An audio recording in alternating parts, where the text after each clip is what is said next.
நீண்ட நாட்களாக நீ எதிர்பார்த்து காத்திருந்த பணம் உன் கையில் வந்து சேரும். உன் வீட்டின் பணப்பெட்டி நிரம்பி வழியும்.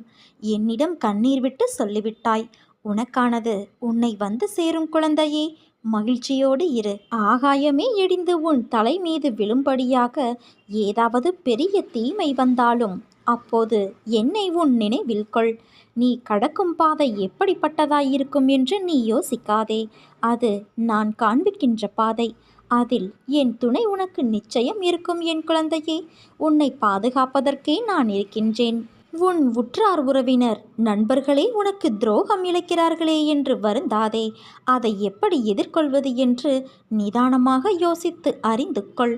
நட்பு பாசம் இல்லாமல் பணம் ஒன்றே குறிக்கோளாய் கொண்ட வியாபாரிகளான இவர்களுக்காக கவலைப்படாமல் உன் மனதை ரணப்படுத்திய நிகழ்வுகளை மறந்து உன் லட்சியத்தை அடைவதில்